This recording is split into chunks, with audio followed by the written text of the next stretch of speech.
Good morning, everybody. Uneducated Economist here. So, let's make sense of all this. I just read an article, or at least saw the headlines and perused articles. I haven't done any deep diving research into this or anything like that. But I was just looking at an article saying that the president is willing to allow or going to end military conflicts even if they keep the Strait of Hormuz closed. Now, I find this to be a very interesting kind of compromise. And like I said, I didn't really do any deep diving into it. And most of the things that I'm finding coming out from headlines are misinformation or deviations away from what it is that we should really be focusing in on.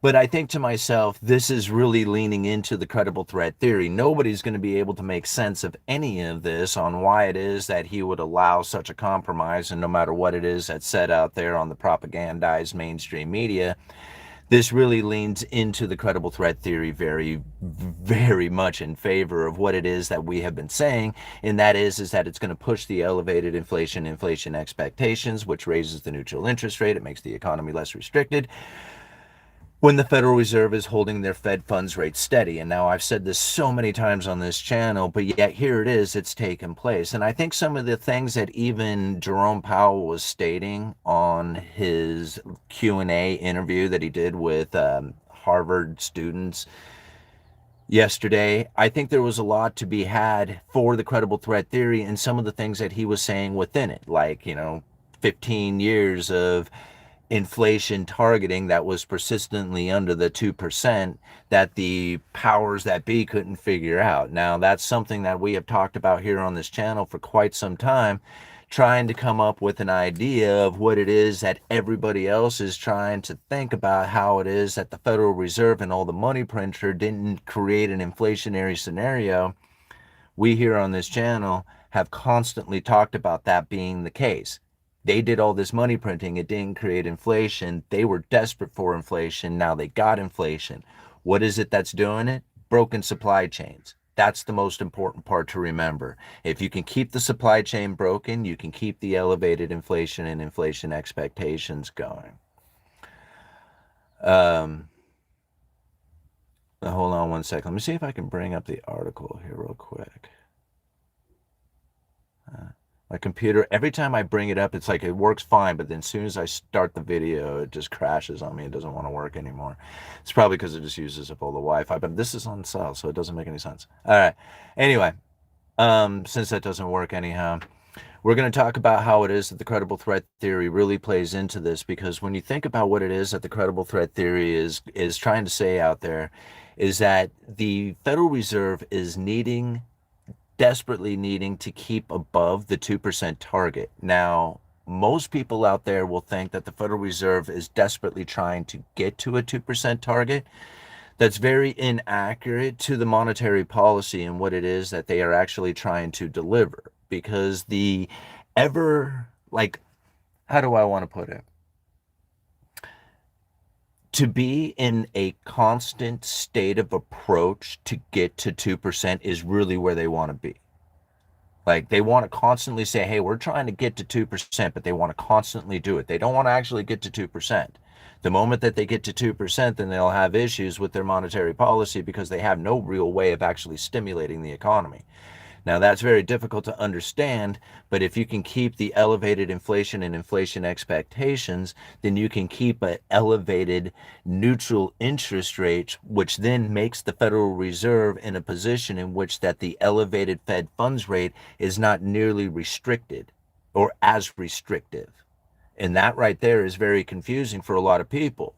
But if the inflation expectation was to begin to fall, like even the idea that the Federal Reserve looking through inflation, and then you have like many ideas of what it is that would have an inflation expectation that was persistent, really not materialize within the economy. So like we have a short-term elevated inflation, because if you just look out there and just read the comments, people are like, oh crap, man, it's just like inflation everywhere. Or this is going to be inflationary, all the war and tariffs and all the other stuff. But the distant, like you go out a few years and they're not so concerned about it out there. Like the long distance, the long term inflation expectation is very well anchored, but the short term inflation expectation is quite elevated. That is the position in which that they want to be in. That's exactly where they want to be. Short term inflation expectation elevated, while the long term inflation expectation is locked in at that 2%. And by keeping the Strait of Hormuz broken, right, locked down, then you can keep that inflation expectations going. Like the whole idea is to make sure that the supply chains remain persistently broken. All right. And I get it for like a lot of people, they want to look deeper into it and then talk about all the pain and suffering and misery that comes from it. But and that is part of it, and I totally get it. Like I want to, I would like to talk about that part too, but really what that ends up coming to is like kind of diving into the misery of it, and you don't really have any choice in the matter of whether or not this is going to take place. You more have to look at it in a way that says, man, is it that I conduct myself? Like if you wanted to stop this from happening, you shouldn't have accepted the dollar in your life. So, but here it is, and now we're going to deal with it. And how is it that we deal with it? We got to, figure out how to position ourselves in accordance for it. Let me see here. Um,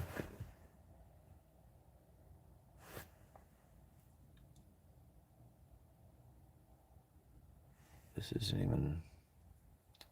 Oh, guys.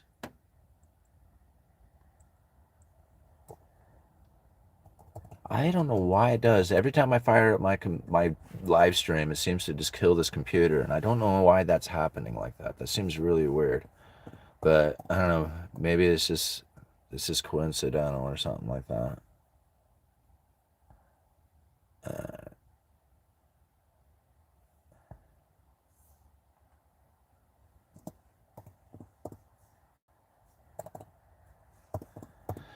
Nothing like dead air for a good live stream. Excuse me. All right. Is that going to open up? Well, this is President Trump told aides he is willing to end the U.S. military campaign against Iran even if the Strait of Hormuz remains largely closed, administration officials said, likely extending Tehran's firm grip on the waterway and leaving a complex operation to reopen it for a later date. This is coming out of the Wall Street Journal. How long ago that was? A few hours ago. So now that's pretty interesting to think because how well that leans into into like the Federal Reserve needing that elevated inflation expectation to essentially raise that neutral interest rate. This is part of it. Like I don't know. I did a video the other day, like, Trump is failing on purpose or something like that. And people laughed at me and they were like, oh, dude, man, you don't even understand how bad he's really failing on purpose. And I'm like, you're right, whatever. I mean, I get part of it, but I'm looking at the monetary policy and how well it benefits the Federal Reserve and when they are in a tempting position of trying to make the economy less restricted. The easiest way to do that is just to elevate the inflation expectation. And Donald Trump says, here, hold my beer. I'll be right back. Give me the mic. Yo, let's do some inflation expectation stuff. Right? And this is how it ends up playing out. I don't know how many other people can see it this way, but for me, it's like it gets pretty obvious out there when you think about it from just that position. If you just push back and you think to yourself, are they elevating the inflation expectations or is that diminishing? Because if the inflation expectations are elevating, then what you are going to find is that the economy is going to be far less restricted. And the people who are going to benefit the most from that are the people who understand how this works. It's called the Fisher effect. I mean, did you guys hear it yesterday in Powell's speech? Where he talked about it, where he says that if you have an inflation expectations, but that's elevated and yet the inflation is really low for the long term, that people can make a lot of money at that. Right? Did anybody else catch it here? Let me see if I can find it here. Let me see if this thing is going to work for me or not. It's probably not. It was really good. It surprised the hell out of me that he actually said it, and I think he caught himself saying it, and then he backed out real quick, and then he didn't talk about it anymore. And it was just like, well, I'm not going to bring that up anymore. I'll make that old news. Right? Yeah, here we go. Let's see if this plays. So if you really think inflation is going to be higher, you can make some money betting against that, but people don't do that. Right? Isn't that crazy to think? Like, if you think that inflation is, let me play it again one more time. So if you really think inflation is going to be higher, you can make some money betting against that, but Right? people Because don't what do do you? that. Because nobody does it. Most people think that inflation being higher means that you're going to have to run out there and jump into inflation protected assets and all that other stuff. And that makes sense probably in the longer run.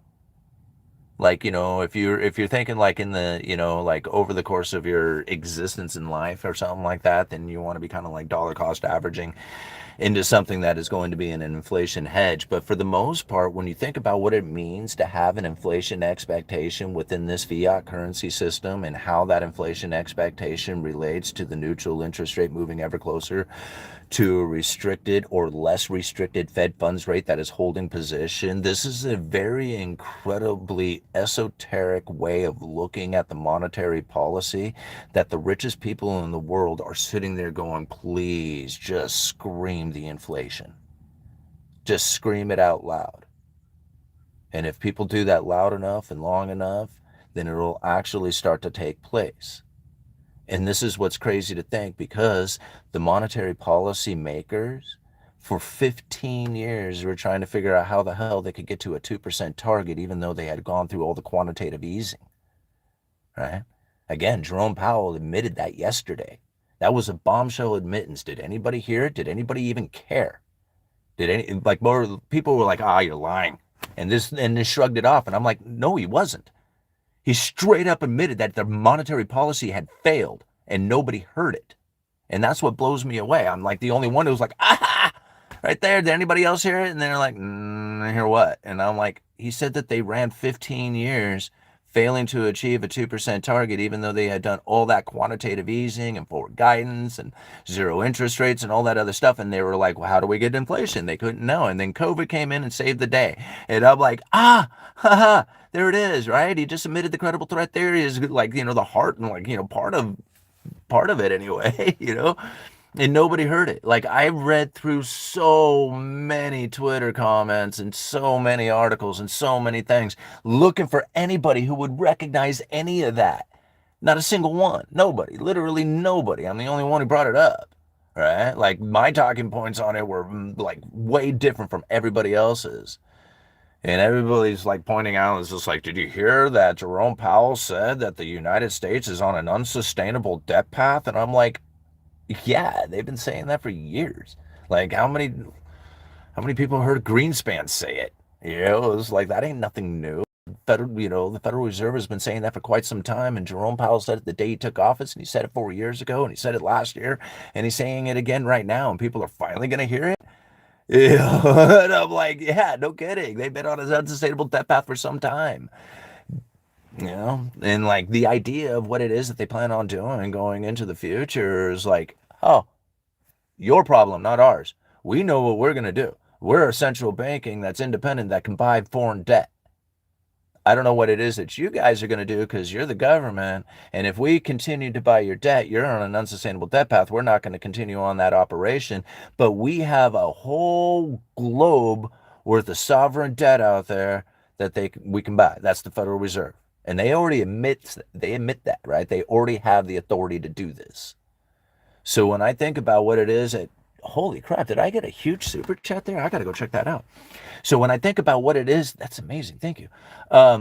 So when I think about what it is that's taking place right now within this economy, when I think about what it is that's happening within the Federal Reserve and the banking system and the government, and how it is that the Trump administration doesn't really seem to care if he like completely just disregards every single one of his constituents and like blazes a trail of death and destruction, and people say, man, this is not what I voted for, this is not what I was looking for, this is not the thing that I was promised, this is not it, and they think about how horrible of an existence that this is creating. I think to myself, man, I just push back again and I say to myself, does this raise or lower your inflation expectation? Please tell me. Right? Because I'm looking at the monetary policy of the Federal Reserve and what that really means for it. Because if you raise your inflation expectation, that's going to lower the real interest rates. There's a whole group of people out there who are going to be going, yeah, you guys did it again. It's not you, the working class. Think about that. That's not the people who are going to benefit. This isn't for you. I don't know where it is that people seem to think that this might be for the American people, or it's for the average everyday person, or it's somehow going to benefit them. Like, I understand that that's probably where they feel the most duped by the president, is to think like, oh man, I thought he was doing this for the working class individual. There is literally nothing that they can do to save you anymore. This is the scariest part of it. Once you come to the realization that the economy has grown, inequality has moved to the point, the economy has evolved to the point that the working class individual literally is inconsequential to the outcome. Whether you rise or fall, meaningless. You are not the consumer anymore. And that's the part that then makes it so difficult for the average person to deal with, is because the consumer now is up at the top 10, 20% of households, and it starts coming down from there. The people at the bottom, they don't participate enough.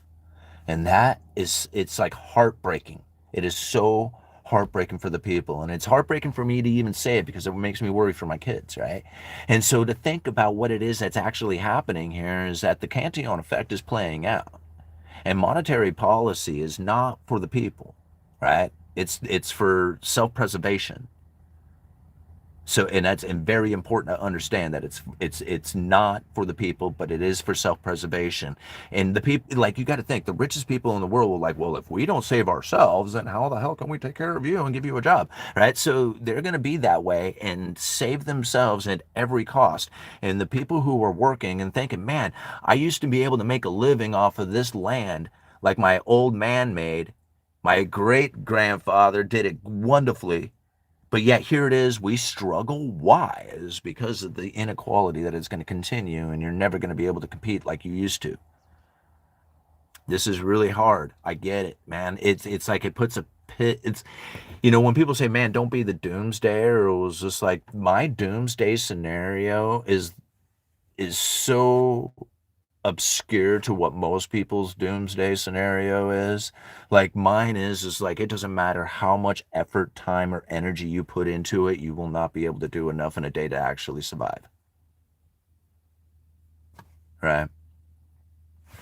You ever see, I'm sure you guys have seen it, like the little short videos or whatever, and you got you know, some kid from India who's sitting on the ground, and he takes a piece of metal that's, out of, I don't know, an old gallon can or something like that, and he pounds it into something useful, right?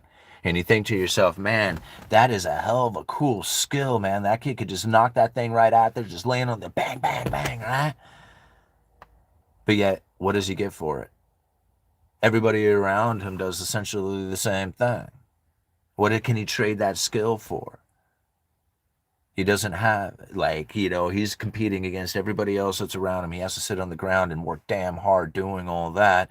And there's no way that he's going to be able to do it in such a fashion that he's going to be able to go down to the local farmer's market and say, hey, look at these really artistic, handmade dustpans that I made from gallon cans out of the garbage that was recycled into this, and then sell them for $25 and then go and buy video games and stuff. It's not the same game, right? We don't even live in the same world. It's not the same concept.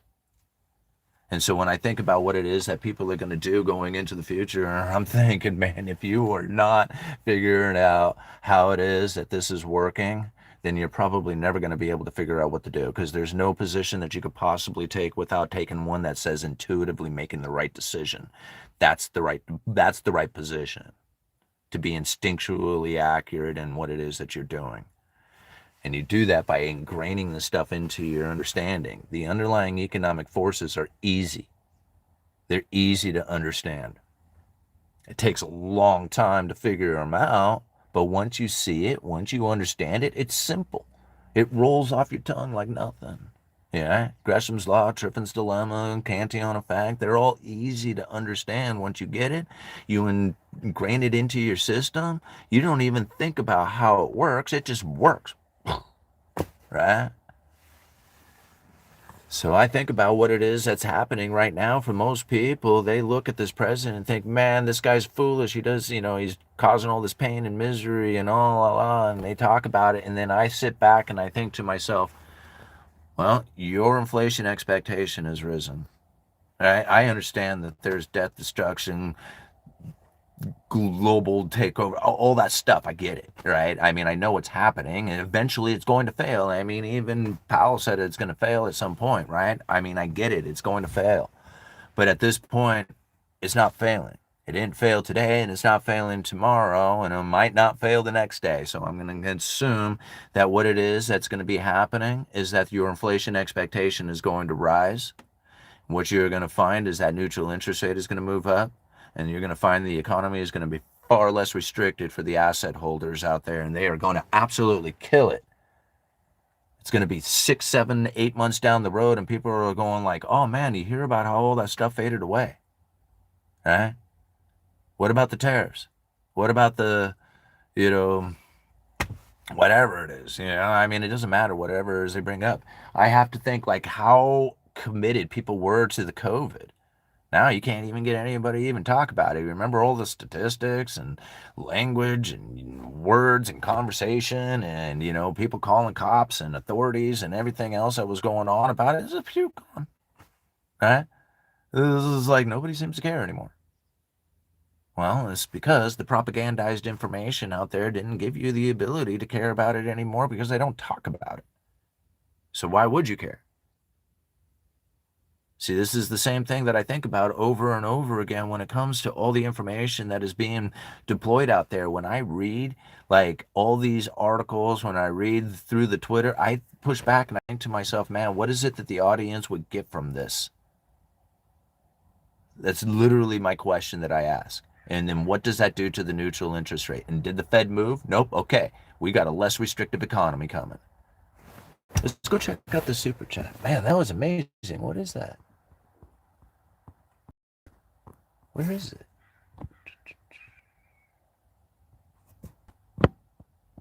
Oh, there it is.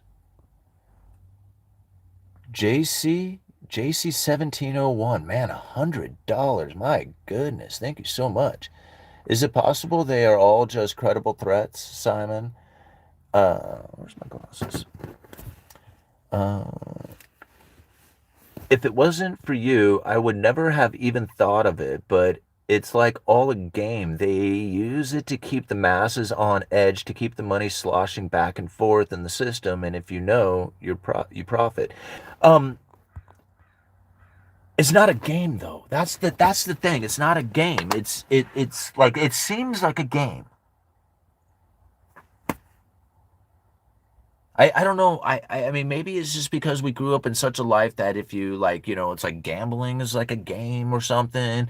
If you're able to make the right trade, it was like a game, like you won, or something like that. And this isn't I don't know. To me, it's not a game, right?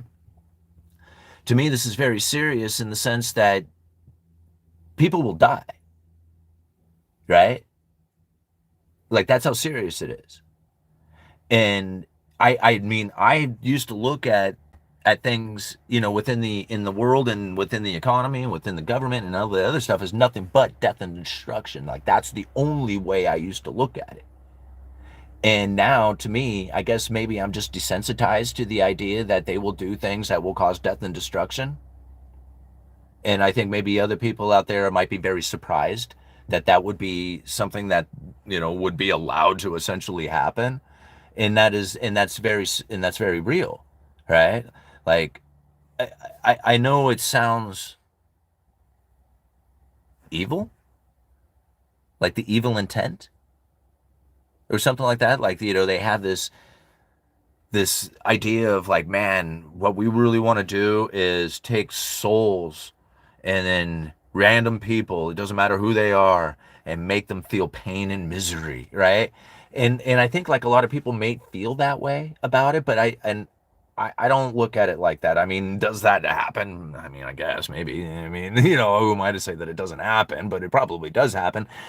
All I guess I'm getting at is that when you look at the system in a fashion that says they're not necessarily doing this on purpose, but it has evolved, into a situation in which that these people are allowed to conduct themselves in such ways, then you start looking at it from economic forces as opposed to people who have created it, right? Because the underlying forces are playing out, and then these people behave in certain ways. We did not, and I have to repeat this over and over again, we do not have to accept the dollar. Every day we choose to. Every day we go to work. Every day we pay taxes. Every day we pay our bills. Every day we accept it. Every day we price everything in dollars. We don't have to do that. We choose to. And since we choose to do that, we then complain about people acting inappropriately. Well, we've given them the opportunity to do that. And I don't understand why it is that people do not understand that, right? It was just like, to me, it was like, if you don't want them behaving this way with the dollar, then stop using it, right? But people don't get it. They will never get it. They don't understand that. And since they don't understand it, they would much rather complain about a system that doesn't appropriately work for them. And for me, I don't look at it that way. I push back against it and I say it one more time. And it was just like, man, how is it that people are reacting to a monetary system out there that is needing to use their expectations as the guidance to push the inflationary pressures around? I say it over and over again, and I constantly look for it. And when I see evidence of it taking place, even within the government's actions, like how many times did I say it? Trump and Powell, those two are best buddies. I know people won't believe that. They will roll their eyes, shake their head, and not believe it. But then when you look at the actions that are taking place, tell me they're not. Tell me everything that Trump is doing does not create an inflation expectations. Way elevated, right? I mean, most people won't see it this way, but if you elevate the inflation expectation, you will lower, right, the real interest rates. When you lower the real interest rates, you will stimulate the economy. Not us, the working class, the consumer, the people at the top 10%, the asset holders, right? This is why we don't recognize it. I'll repeat it over and over again because there's only one right story, but everybody's telling a different story. They're telling a wrong story. There's only one right story. I mean, everybody who sees the credible threat theory, very much like JC, which I thank you so much for that super chat. That's incredibly generous of you. But, for those who actually see the credible threat theory, man, when they see it, it is like it screams in their face. They're like, man, it's like, pow. It's like they're sitting in the truck with me all of a sudden when they're watching it take place on the TV and they're watching a news broadcast or something, and all of a sudden they're like, man, it's like UE is just screaming right through the TV, credible threat theory playing out right here, right now. Okay? If you can't see it, you can't see it. That's unfortunate, right? Oh, here, guys, let me show you. I paid how much for gas yesterday? People are complaining about how much they pay for gas. It's backwards, so you're not going to be able to see it, but here's my gas receipt. $4.68 a gallon. $4.68 a gallon at my local gas station here. One of the highest in the nations, right? And I told you, this place is expensive as hell to live, man. It's a luxury to live here. This is my luxurious experience, is to be in Astoria. I don't get luxurious cars. I don't get luxurious clothes. I don't get luxurious items. I don't get to buy fancy toys and stuff like that. I get to live in Astoria. That's my luxurious experience. What do you guys want to know about the credible threat theory? Is it not playing out? Hit the thumbs up button if you are not if you recognize the credible threat theory. If it is not playing out here right now. Right? When you think about how many times that I have repeated myself and people say, man, dude, you just say the same things over and over again, but then how accurate it is when it actually happens. And it's funny because if you don't see it, you'll never be able to recognize it. Like if you didn't know ahead of time, then how would you know? It would be like impossible. How many people picked up on some of the things that Powell said yesterday that were looks like bombshell statements of admittance? Very few. Let's read some comments here. I'm just kind of babbling. Living in a nicer place makes all the difference. It does. If that's your one luxury experience, I can commend it. Thank you very much. And it is. It's like, what else am I going to do? I don't want to live anywhere else. This is the most beautiful place in the entire world, right? There's beautiful places, don't get me wrong. There's awesome, great, wonderful places in the world, but this is really it. All right. My luxurious lifestyle items are for sale on eBay. We were raising interest rates from the very beginning of Trump's first term. Yeah, okay. Um, so I'm not sure where that was going, but I can explain the details of this if you need to. It starts before the Trump administration. It really goes back to Powell's statement yesterday when he said for 15 years, the powers that be were trying to figure out how it is that they didn't have any inflation, right? They couldn't hit the 2% target. Now, I don't know if you remember that, but that was a very powerful, very striking, very big bombshell of a statement of admittance that they were failing. And now I don't know how many people caught that, but I did. And I've been saying it for like, since I started this channel. But that was a very big statement that came from Powell that I don't see anybody picking up on or talking about. To me, that was like, oh, bro, you just said it, right? You said it out loud, even, and to all these people on live, but nobody caught it, right? So now they're stuck at the lower bound of zero, and this was a major problem for the Federal Reserve. What they need to do, uh, what they needed to do at the time was to have an elevated inflation to get off of that lower bound of zero. It's not a big deal operating at the lower bound of zero because R star, which is the economy operate or the Federal Reserve operating an economy at its potential alongside low and stable inflation and full employment, however you want to define that. But anyway, that's the way they call it. And that R star is very close to the lower bound of zero. So everything is cool if you're operating at R star, so long as you don't have a downturn. But you go from crisis to crisis. There's no way you can avoid a crisis. They're going to happen at some point, right? All business cycles, debt cycles, they're cycles. You can't stop them, right? So now here it is. The Federal Reserve is operating at R star lower bound zero position, and they have a downturn in the economy, and boom, they drop interest rates to zero. They can't get far enough below neutral to stimulate the economy without hitting that lower bound of zero. This is a major problem, right? So, how do you fix this? Elevated inflation expectations. And in fact, John Williams, right? Monetary policy strategies for a low neutral interest rate world. The problem we need to solve these days is a risk of inflation that is persistently too low rather than too high. This is the point. If you're operating at R star, which is the Fed funds rate, operating the economy at its potential alongside low and stable inflation and full employment, it's too close to the lower bound of zero. Downturns meant that there was no room to stimulate the economy. Operating at a much elevated Fed funds rate, far away from the lower bound of zero, with an inflation expectation that is elevated, gives them the ability to now have R star, which is low, have an inflationary component built on top of it, right? So you got R star, which is the economy operating at its potential alongside low inflation and it's stable employment or full employment, which is very low. But if you put an inflationary scenario on top of this, now you got the Fed funds rate operating very close to where the neutral position would be with the inflationary component.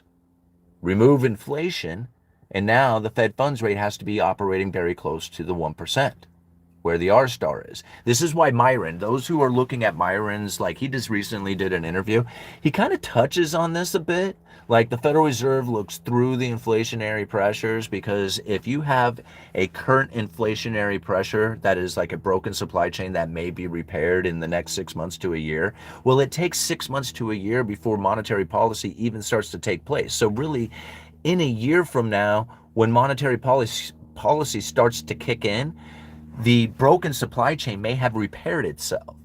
And so by that point, the attempt to try and repair the broken supply chain inflationary pressure will have not made any sense by the time the effects will be hitting the economy. And this is what Myron was talking about, is how the Federal Reserve looks through this. If it's like a broken supply chain that is going to be repaired or come to an end or change at some point in the future, it depends on how persistent that's going to be, will then conduct the monetary policy position. Like if it's just a short term, it only lasts for 6 months, then the Fed could be like, well, hey, we have to deal with this as it rips through the economy, as it's short term transition, whatever you want to call it, right?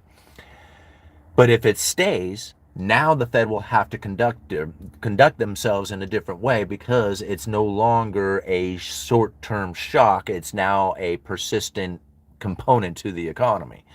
And this is really how the Federal Reserve is looking at it. So Myron, when he says, hey man, if we'd have this inflationary shock removed from the view, where would inflation really be? That's where the Fed funds rate should be conducting itself, is in relation to that. Remove the shock component out of it, because if it's not persistent, then we move the Fed funds rate, now we got an issue. But if it is persistent, we need time to tell, right? We need time to figure that out. There will be an inflationary shock because of it. They see it, they said it, everybody's talking about it, but yet the Federal Reserve says, well, how long? How much? Right? This is a problem for us. Now, in the meantime, what's going to happen is it's going to raise that neutral interest rate. Right? So this is the part where, do you remember, like the part that we were just talking about earlier, where Jerome Powell says, man, people who bet against this inflationary pressure are going to make a lot of money. Well, this is the way that they do it, right? Because that inflationary component may not actually exist.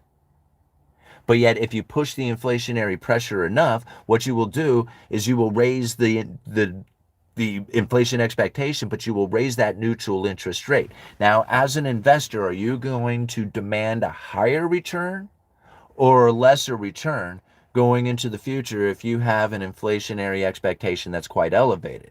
Well, in the short term right now, you're going to be asking for a higher return, right? You're very nervous about it. But in the long term, you may be like, hey, man, that inflation that they're talking about, it's not so scary, and I don't think it's really going to be everlasting. And you can see that actually in the bond market itself and within the inflation expectation components that are built into those things. So when you raise the inflation expectation in the short term, you can be very stimulating to the economy, as then the investors will then demand a higher return within it, but then find as we move into the economy that it was far less restricted than anybody had given it consideration for, since that neutral interest rate was risen on that. I know this is so hard for people. It's like, it's hard to, people say, can you explain it to me like I'm 5? And I'm like, no, I can't. I can't explain it to you like you're in the 5th grade. I can't explain it to you like you're a college student, because they don't seem to understand it either, or else they would have asked the question yesterday at Harvard. Like, I don't know. The only thing that I could possibly do is do it in the voice of Spicoli, right? I can make it sound dumb, you know?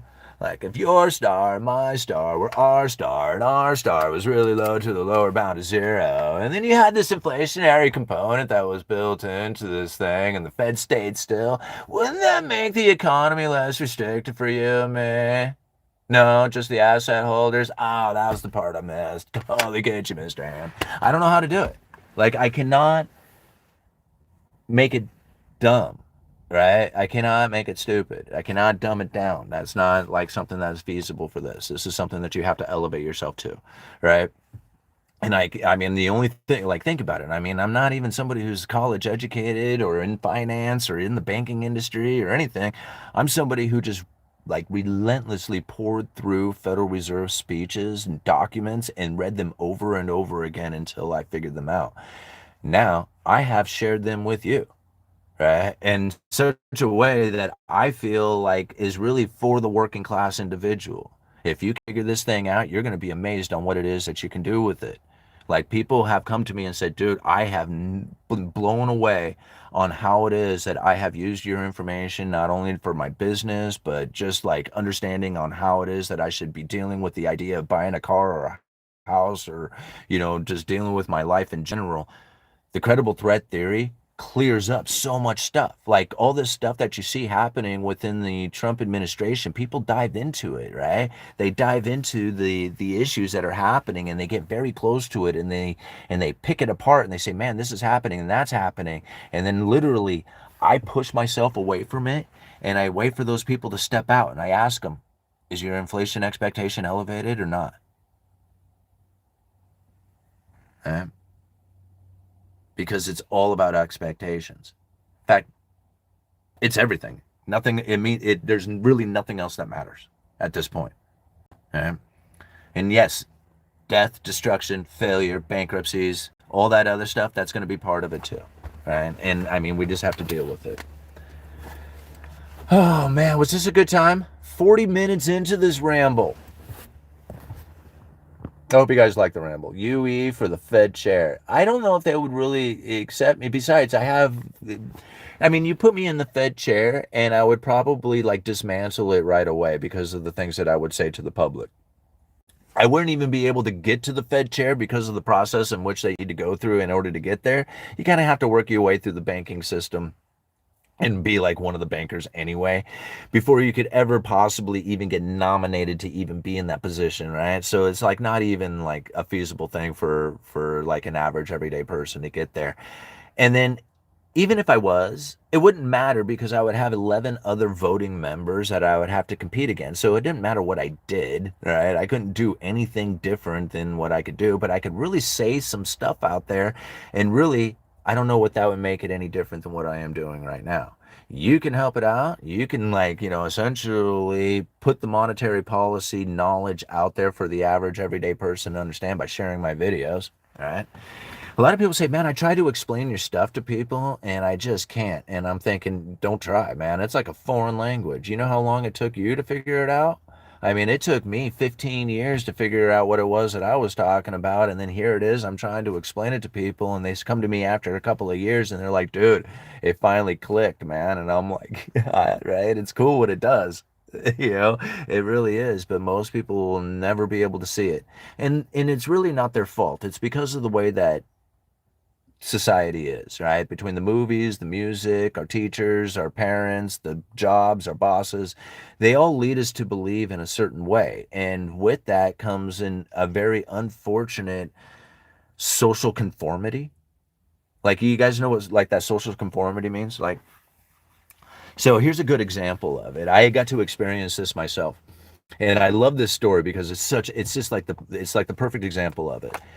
So here is, I show up to work and we had this warehouse, like this freighting company warehouse that was across the street from where I worked at the lumberyard. And it had moved. So it was essentially an abandoned building. Now it's a medical clinic.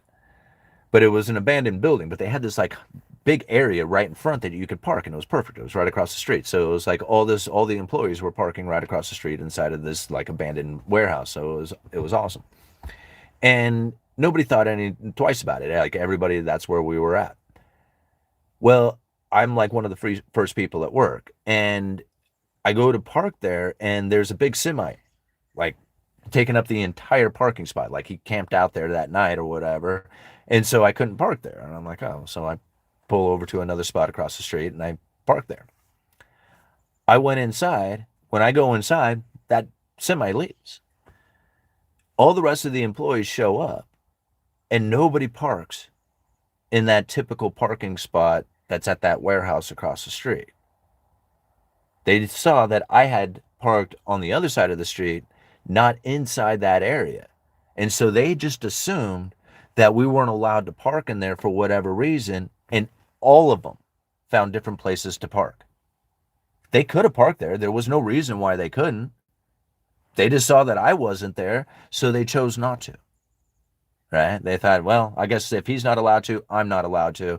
And they made the choice to say I'm not allowed to park there, and they moved into another area. That, to me, right there, is the reason why most people end up falling for what it is that the credible threat theory is trying to share. Right? When they are exposed to such things that just leads them down to this idea, it's just like, well, obviously that's the way it is. Everybody else said it's that. And I'm like, why would you think that? I mean, there's no reason to think that way. Everybody else thought that way, but why would, I mean, what would lead you to believe that that's the accurate answer just because everybody else did it? Just like parking in that area. They just assumed they couldn't do it. They could. There was no reason. There was nothing that stopped them from doing it. The only thing that stopped me from doing it was somebody who was bigger blocking my way. But if he wasn't there, I would have parked there and everybody else would have parked there too.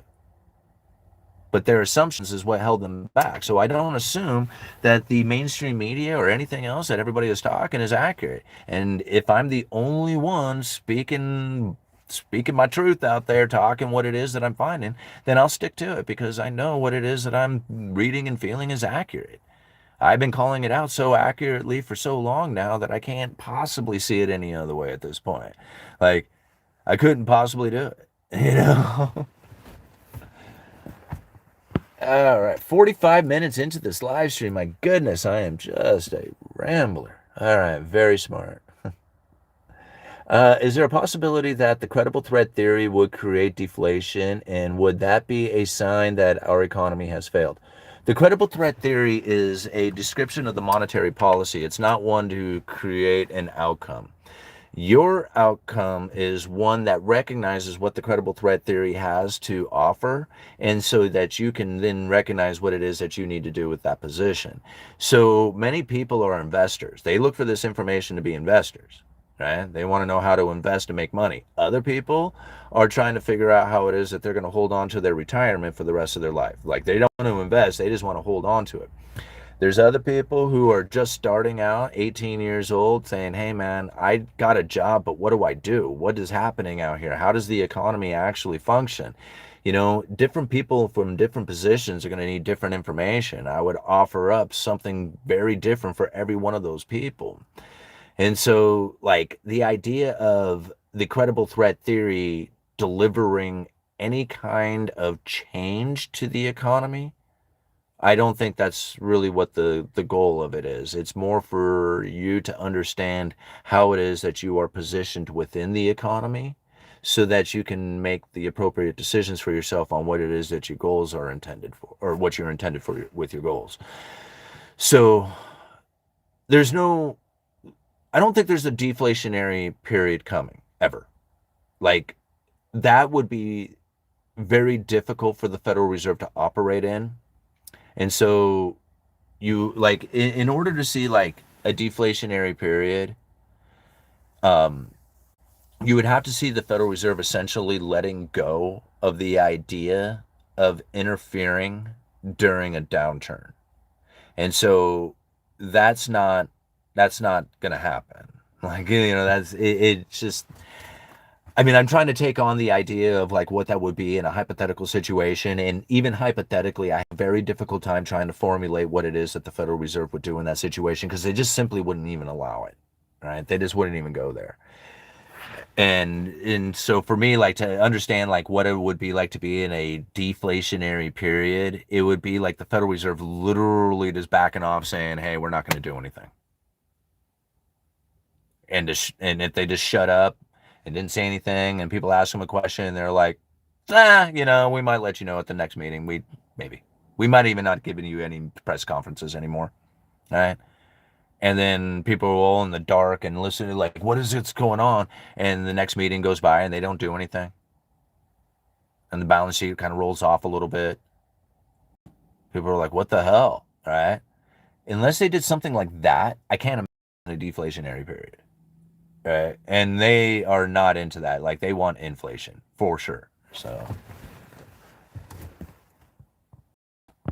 the Don't Talk Show live stream canceled. I warned you. We're going skipping. Don't watch 24/7 videos. The Don't Talk Show. Huh. I'd be more, where are my glasses? I would be more impressed that your coworkers were paying that much attention to what you do. Well, no, I mean, it kind of, okay.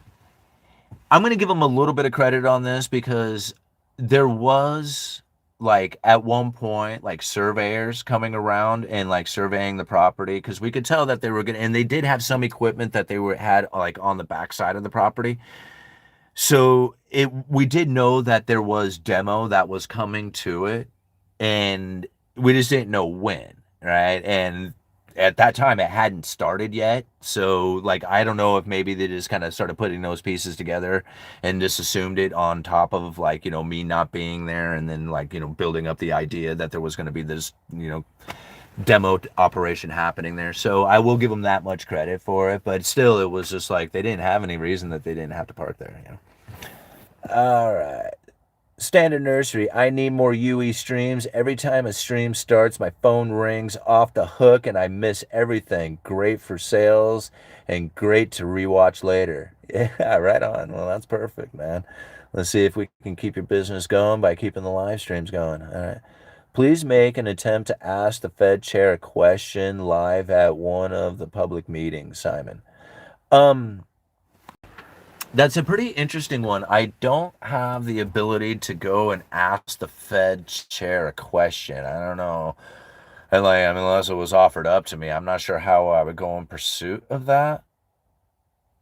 Like, I don't know. Maybe I could figure out if he attends a town hall meeting or something like that. Maybe I could get to one or something. But I don't know how it would be that I would get to even ask Jerome Powell a question. Maybe if I saw him at a Grateful Dead concert.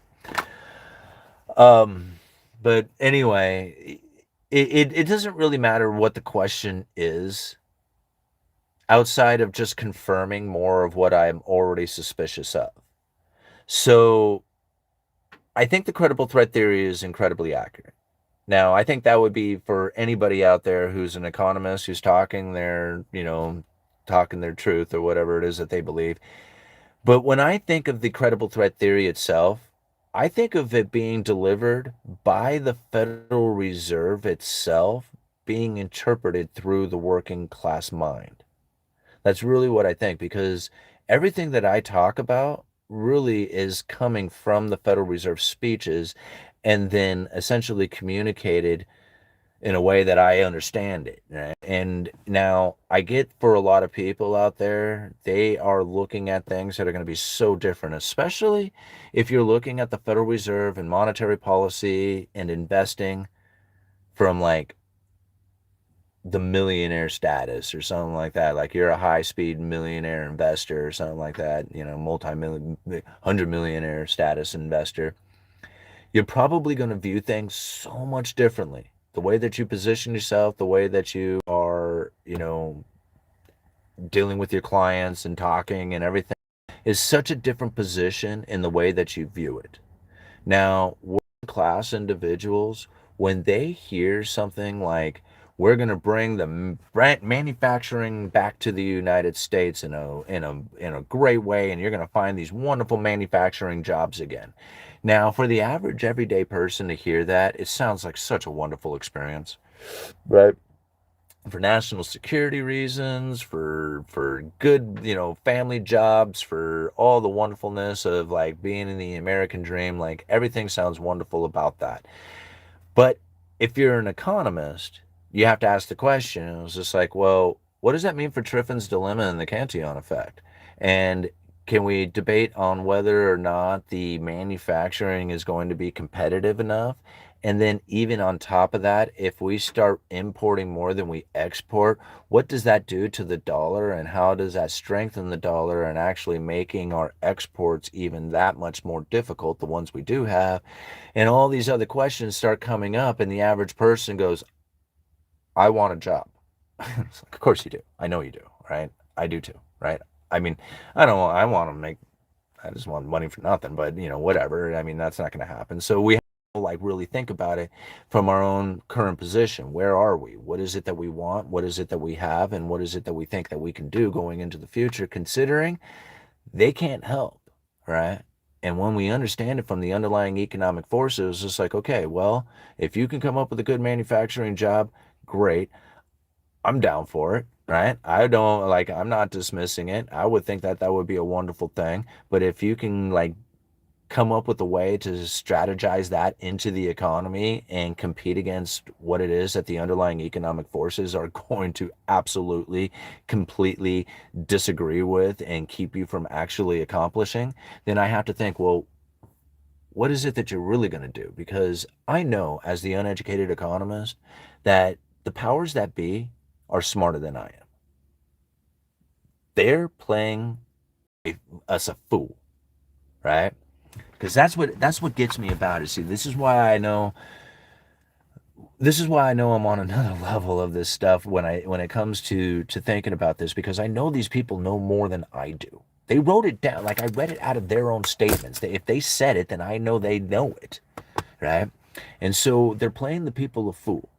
And so when I think about that, I'm like, okay, so if you want to be the smartest person in the room, what do you got to do? You got to convince everybody you're not. And now they're playing this idea that creates this inflation expectation throughout the economy in a broken supply chain, like forever broken, right? And now it's not a game, and remember, because people are getting hurt and dying and losing everything that comes with it. But when you push back and you think about it from the monetary policy point of view, and you think to yourself, man, this is going to actually create an economy that is far less restricted than anybody gave it consideration for, you have to think then, it's just like, man, how powerful of a tool are they deploying out there right now when you can see the people are almost literally doing it to themselves with their own expectations? It's so wild. Whoa, I got another one. Thank you, JC. Holy moly, let me just go read that one. Man, thank you so much for the support.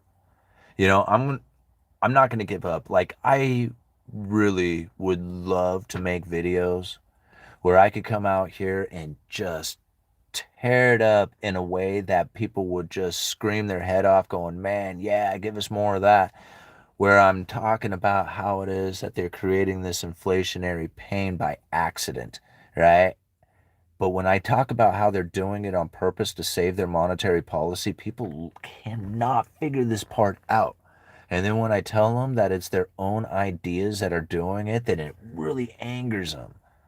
And I think, man, how much they are winning because of it. All right. I can't give it up, though. I'm not going to, guys. I'm just not. All right, I can see the credible threats in everything now. Tariffs and taxes, war in Iran, Trump negotiating caucus peace deals, high gas prices and low gas prices. Trump himself, it's wrecking ball. One day pushing for freedom, the next day doing New World Order agenda. It's everywhere. That's it, you know? And like I said, I mean, you can see, I mean, for a lot of people, they look at like some of like the ideas of like positioning themselves to be even that much more rewarded, or for them and their crony buddies or something. And I think to like on all those things, I think, yeah, absolutely, but those are more like symptoms of the problem than they are like the cause of them. The cause of the problem is the ever increasing amounts of new money. Though that's evidence of it. All that like corruption, all that, like, I don't know, devious acts or whatever. I don't know how you want to describe it. Like, all that stuff is the symptoms of it. If the money wasn't there, they wouldn't be able to do it. Think about that, right? So like a lot of people are like, well, they shouldn't do it. And I'm like, all right, they shouldn't. But then again, they shouldn't have a position in which that they would be allowed to do it in any way, right? So when you think about the credible threats, and at least for me, I think about everything being a credible threat in one way or the other, either increasing or decreasing the inflation expectation. Because expectation is everything, and everything else means very little, right? Everything else is a symptom of it. So when you think about it in that fashion, it's going to then have an input or an impact to the monetary policy. And so all the crap that they pull off, which is real, right? And some of it's very painful and some of it's very big deal, right? But all of it at the end of the day, when I think about that, I think, okay, what is this going to do to monetary policy as far as the inflationary expectations? Because that is it.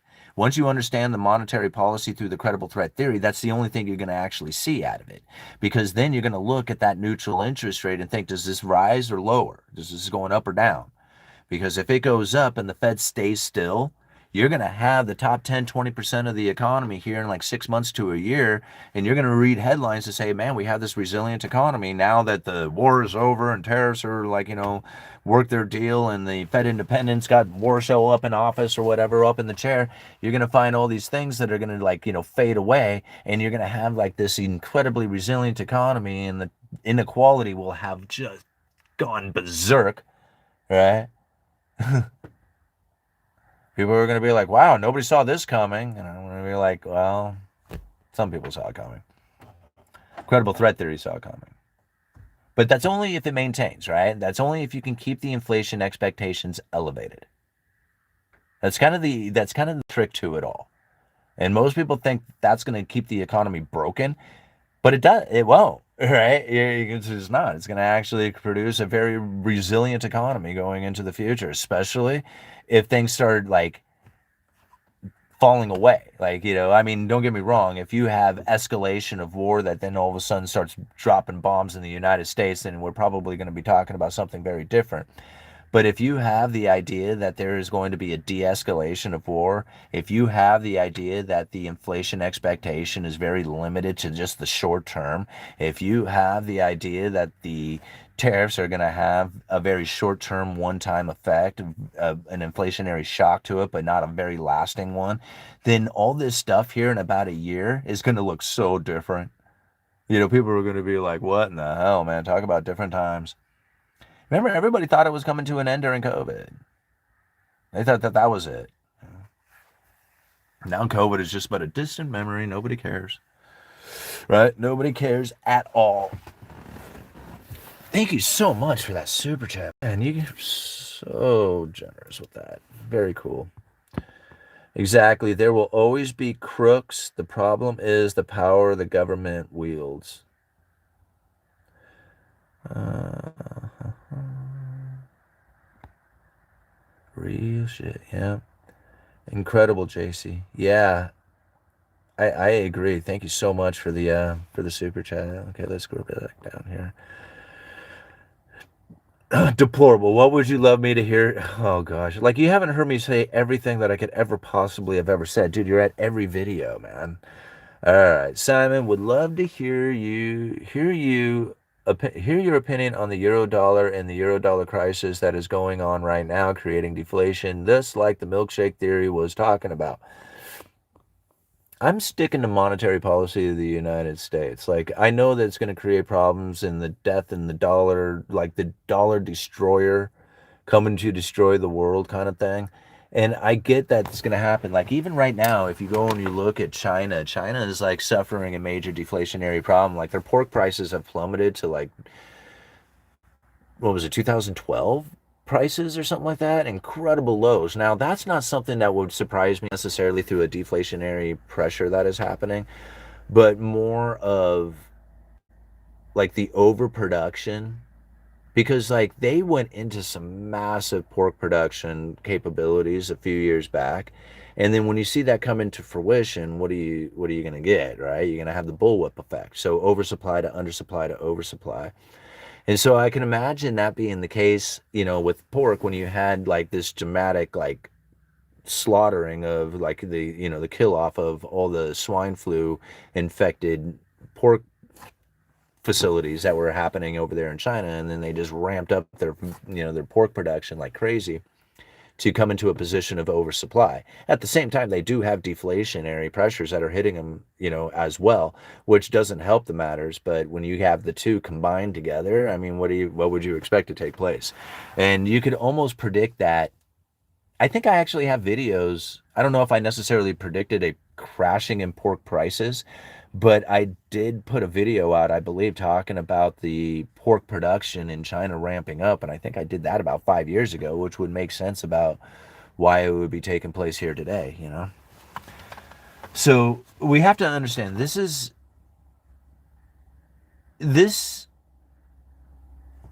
issue of the dollar dominance across the globe that people don't really appreciate that much. They look at like all these nations getting out of the US Treasury, and I'm like, do you ever think that maybe they have dollar denominated debt that they need to pay? And that's maybe one of the reasons why all these nations are getting out of treasuries. And you can kind of see that happening as the dollar demand starts to pick up and the deflationary pressures that are taking place within, these other nations out there who have dollar denominated debt and need to sell the treasuries to get the cash to pay dollar denominated debt. I mean, I don't know. Like, to me, it was like it's only a matter of time before it was going to happen.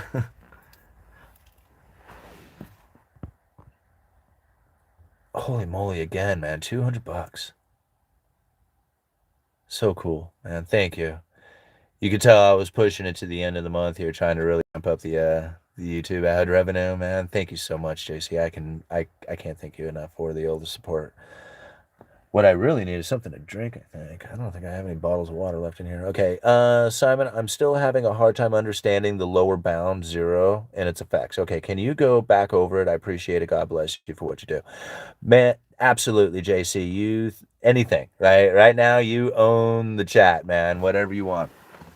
Um, Okay, so let's talk about the lower bound of zero, and let's understand how it is that the Federal Reserve was facing issues with it. Because the neutral interest rate, which is something that it has two views to it, you have R star, which is the Federal Reserve's understanding of where the Fed funds rate should be during an economy that is operating at its potential alongside low and stable inflation and full employment. Now, that R star is not something that they created or invented. They're not thinking like, hey man, let's think of a place that R star could be. R star exists, right? That can move.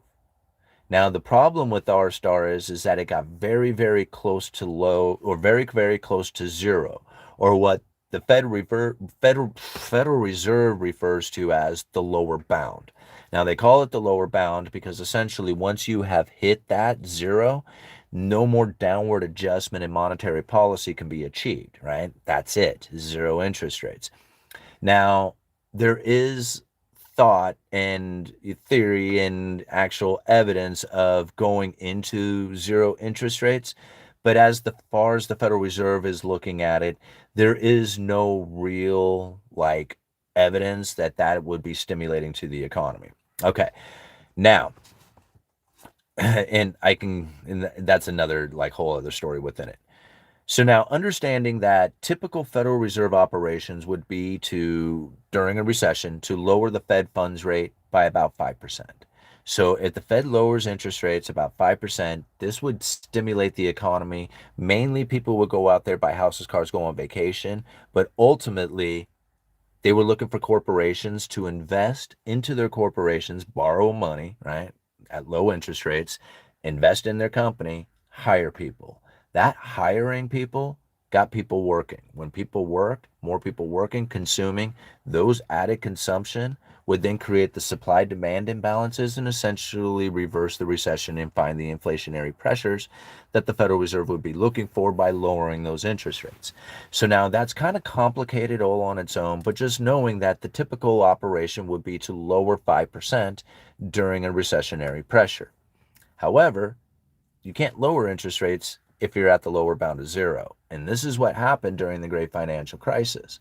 So when the Federal Reserve went to go lower interest rates, they found themselves hitting the lower bound of zero. Boom. And something else very unique was also taking place is that R star, which is the interest rate that is neither accommodating nor restricting the economy, had also been working its way down. And so when the Federal Reserve hit the lower bound of zero, R star, that neutral position that typically would have been elevated from the past, had also moved its way into that lower area, right? It was within the proximity of the lower bound, I should say. Now, this is very interesting for the Federal Reserve because they had never been in this position before. See, now, the reason why they were in this position, this is another thing, maybe we should talk about this because it wasn't like they created it. This was something that had to do with demographics, right? So it had a lot to do with an older population that was essentially slowing down on their consumption and, a drag on the economy. I don't know how else to put it, but there was an older population. Then you had a slowdown in global growth. And now this one's a little difficult to wrap your head around, but if you can imagine like all the operations inside of your town, right? And you got a lot of business happening there and you have a bunch of plumbing operations, but you want to be a plumber. You can't really add into being a plumber. Like you can't add any more growth to that. So global growth had kind of met its peak, right? And it was slowing down dramatically as far as being able to keep it going. It wasn't happening. That growth rate was kind of diminishing. And so now this was a problem for R star as well. This was falling. And then now the biggest, weirdest problem of it all was there was this widening wedge, this heightened a demand for safe and liquid assets as opposed to risky assets like corporate debt. So now here you had like the safe and liquid assets of US treasuries, which were very low in yield, and you had corporate debt, which was much higher in yield. And this was now another problem for the neutral interest rate, which was falling because people's inflation expectation was obviously very low, right? They had very low risk tolerant, or yeah, very low risk tolerance. So they were buying into the treasuries. And this was a problem for keeping the neutral interest or having the neutral interest rate being drugged down. That inflation expectation was obvious there as that R star was now getting closer and closer to the lower bound of zero. So, if you want to stimulate the economy, you have to be far enough below R star in order to actually get the economy out there stimulated, right? Because if you're at R star, you're neutral. So you got to be far enough below R star. But R star has fallen up until the great financial crisis. It got now down to a point where you can't get far enough below neutral to actually stimulate the economy.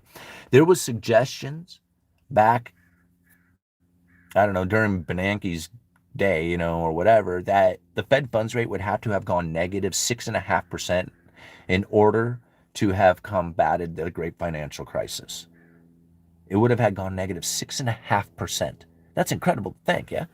So anyway, as the Fed funds rate was coming into the lower bound of zero in order to try and deal with the great financial crisis, and they found that R star was very close to the neutral or to the lower bound as well, this is where quantitative easing and forward guidance was fired up, right? Because you can't stimulate the economy anymore. They're at zero interest rates. R star is right there with it. There's no there's no scope, no capacity to stimulate unless you went into negative. So now, as quantitative easing and forward guidance runs out there, people are like, whoa, man, inflation expectations are now running rampant through the economy. What is it that's going to happen? What is it we're going to do, right? Now, people like me, I went and bought all silver. Like I dumped every dime into silver thinking that's it, dollar's done. Kaput, never going to exist again. 5 years from now, we're going to be having a whole different type of currency, right? Didn't happen.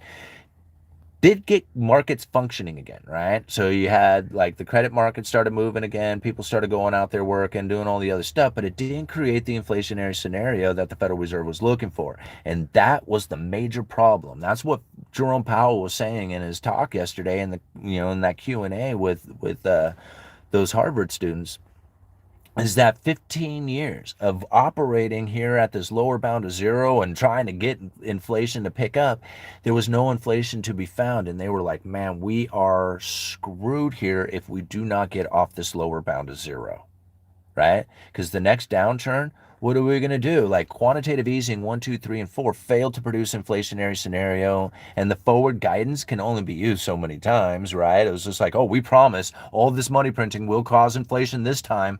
We swear, right? But then COVID hit, and it totally worked, right? And it totally worked. They got off the lower bound of zero. That was the ultimate goal. And so now that they're off the lower bound of zero and they have a broken supply chain that was broken from COVID, remained broken with Ukrainian war, continued to get broken with tariffs, promised to be broken with Iranian war, and possibly broken with Fed independence. I mean, there is just like one problem after the next, right? A series of problems, just like Jerome Powell had said, right? And now how many people out there were anticipating that they were going to keep the supply chain broken? I did, because they wanted to keep the inflation expectations elevated. The money printer doesn't do it. But nobody knows that. That's what's awesome about the credible threat theory, is that once you recognize that they tried it, they admit that it didn't work. He admits it again yesterday that the money printer didn't work, and that the only way to really get an inflationary expectation to really run rampant within the economy is to break the supply chain. In steps Trump. Hold my beer. Hey, pal, hold my beer. Go get another. Actually, go on a beer run. Give me that thing back. Hold on. Go on a beer run. All right, give me the mic. Yeah, I'm serious, right? That's why, I don't mean to be sarcastic in such fashions because it's such a serious thing, but that's literally what's going down here when you think about the economy in this fashion. If you can elevate that inflation expectation, you will save the rich people. And it's solely working for them. And I just think about all the people who are like, man, all the rich people, they should be paying their fair taxes, and they don't understand nothing, and they don't realize how much pain it is and how much everything costs, and it's all their fault. And I'm thinking every time I hear that, you're another central banker gets their wings. Like the central bankers are out there just like, yeah, it sucks for you, doesn't it? You know.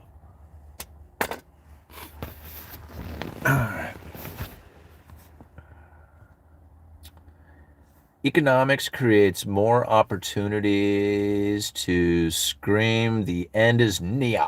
Yeah, it does. All right. Do you think that Trump is trying to break the market? He tried tariffs, he tried wars. He might be trying to tip this down to take air out of the bubble. No. What he's doing is he's raising the inflation and inflation expectation, which raises the neutral interest rate. It moves ever closer to a Fed funds rate that is standing still. This makes the economy far less restricted for the asset holders, and the top 10, 20% of the household incomes will absolutely kill it because those are the consumers out there who the Federal Reserve and the powers that be are focused in on. This is an absolute win for the rich. So, no, he's not trying to break the markets. Right? He's trying to position the economy to be less restricted by elevating the inflation expectations, by breaking the supply chain. Because if they don't do this, they will fail. They will fail, and everybody will fail right along with them, and then we'll have massive pain and misery and famine and medical problems from people who are suffering the ideas of needing a facility to go to that won't have one to be gone to. Right? Like that's, I don't know how else you guys want to look at it, but did you get your Camaro V8 Camaro yet? No, I didn't. Like when the moment came when I could finally do it, I looked at like the things that I had going on, and I'm like, you know what? I'm not going to do it. I'm going to continue to buy into assets, and I'm going to continue to load up on that. And so the payments that I would have been making on a Camaro or something like that, instead I'm buying into cryptos, gold, stocks, more payments into the house or whatever. But no, I'm not buying into luxurious things right yet. I'm not there yet, As much as I wanted to, and I could have, and I wanted to. Like I really kind of set a goal that I was going to do it just so I could have a different vehicle, but instead I got the Suburban. So, no payments, buy it in cash. No, there's too many better positions to put cash to right now than to put that much money into cash, into something. Do the same, pay off the minimum and pay for the assets. Uh, Either they service the wealthy or the whole thing goes down. Simply put, well, it's not even if they service the wealthy or the whole thing goes down. Is that there's really no other like there's really no other option, right? Like I mean, I guess that is that what you're saying, but it's like people are like, man, if they could, they would like that's not even like it's not even a like a thing, It's just like they can't. If they like, I love the people if they only, right? And the moment that I hear if they only, what that is essentially saying is that you want the debt issuance to go deeper and you want the inequality to get worse. Because when you say the government should do or they should only or that matter, it's not like they're going to take it out of their pocket. They're going to take it from the whole and then say, here, man, let's see if we can redistribute it back out there amongst you, because the inequality continues to get worse no matter what happens out there. And that's because of the way the new money comes into the system. There's no other way. Like, it's not just the way the new money comes in, it's because new money comes in. And it doesn't matter what way it comes in. It can come in from a gold mine, it can come in from trade, it can come in from debt issuance, it can come in from wherever. It doesn't matter. It's going to have the same reaction within the economy. It's going to, find its way through the most industrious people first. Those who have first access to it get to spend that money at essentially at face value. As it starts to trickle through the economy, it'll separate the rich from the poor, and the people at the end of it suffer the consequence because their wages haven't kept up with the prices of everything. And now we have this huge inequality that continues to keep moving in that fashion because we have ever increasing amounts of new money that keeps pouring into the system. You can't really stop it, you know. All right, it's so funny. This Suburban has this great big hole in the driver's seat that you just slide into slowly. It's like a big divot. Yeah.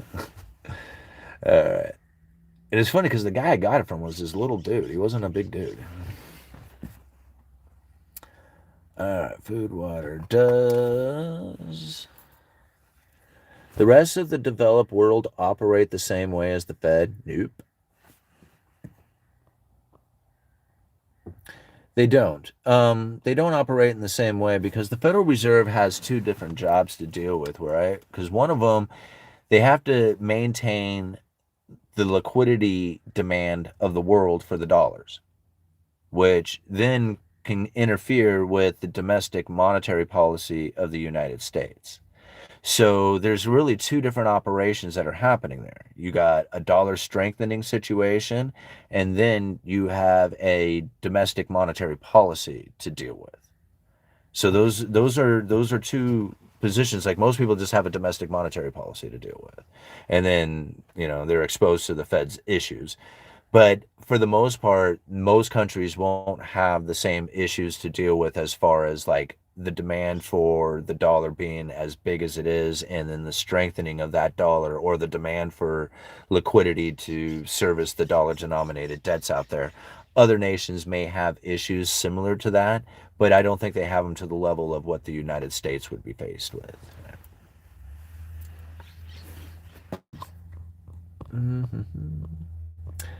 Is cash still king? I'm in cash and property mainly. Well, I mean, I think cash is king if you have intent, right? Like if you're like saying, "Oh no, man, I got a big, pirate chest full of cash that I'm just, saving up as much as I can with no real intentions on what I plan on doing with it," that might be a bit dangerous. But if you have like, buying opportunity kind of ideas, or something of that kind of nature, like just looking to like hold on to it for a specific purpose going into the future, then that would make sense. But other than that, like I don't know why it is that you would want to hold cash for any kind of length of time outside of like say I'm just really nervous for the next 6 months, and then that would kind of be reasonable. It would be like, all right, well, if that's what you want to do, I don't see like I don't see that to be an unreasonable thing. But for the most part, just holding cash without any intention on what it is you're doing with it, without any strategy for it, can be kind of dangerous, especially if you're doing it for a long time.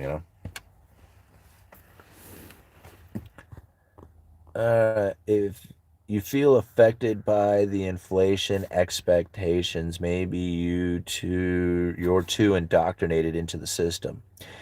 Um, Maybe, I don't know. I mean, it doesn't really matter what you think. It really matters what the people think, because the people as the whole, that's really where the inflation expectation is found. Like you may not have it. I mean, I have inflation expectations, but they're different in the meaning that I give them comparatively to what other people do. Like other people think about the inflation expectations and they think about how expensive it's going to be, how they're going to have to work for more money, they're going to all this stuff, and they dwell on the idea of it. And then for me, I think about the inflation expectations and how that's going to work into monetary policy. And I mean, yeah, is it going to be expensive? Yeah, I drive a Suburban. Think about it. I have to pay $5 a gallon, like $4.68 a gallon for gas, right? And then so I see it just the same as everybody else, but I give it different meaning. And that's really where, like, I think understanding the credible threat theory has really just given me a different understanding of the economy in general, especially when it comes to monetary policy. Because, again, like, if you look at inflation expectation and think about how, and then dwell on how miserable of an experience that's going to be, that really adds to the power of elevating that neutral interest rate, which I think, again, that benefits the asset holders. And so the people who are feeling the pain and misery, they're literally delivering the power to them. And it's such a heartbreaking thing to like, for people to like hear. And then it's even worse to grasp it, because then you're like really understanding why it sucks, right? But then once you kind of get through all that part of it, it's like, okay, so now what? What do I need to do? Regular gas is $3.57 here today. Where are you at? Yeah, it's $4.68.3.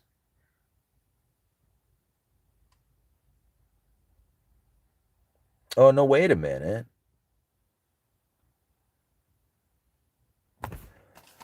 Oh, that's why it was so damn expensive.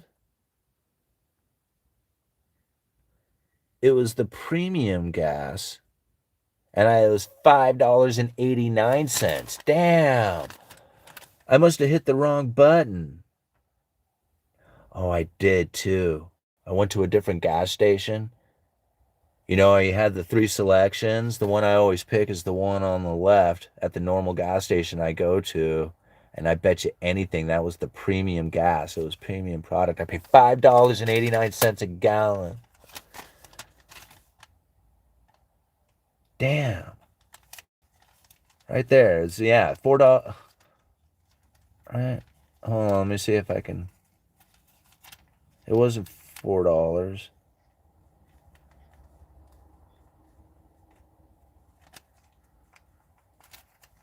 Anyway. Bummers. Nah, good thing I didn't buy that much gas.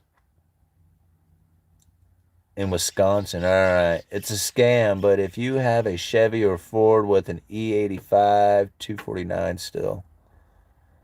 Oops. I have a diesel car. If I did that, my engine would be shot.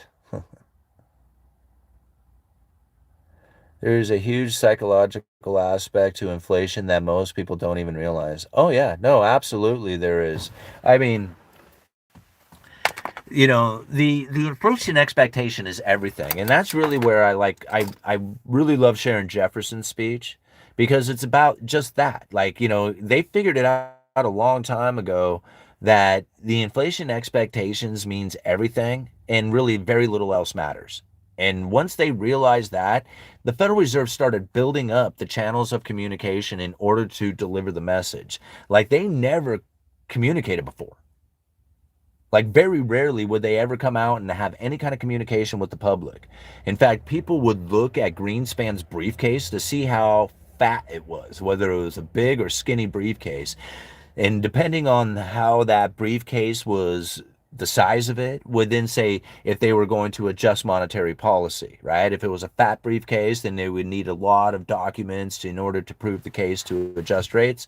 But if it wasn't going to adjust rates, then you wouldn't need a lot of documents to prove your case. You would just, like, you know, and they literally, the press would look for Greenspan walking into the Federal Reserve and then eyeball that briefcase to see if that's how they could determine where the interest rates were going to go.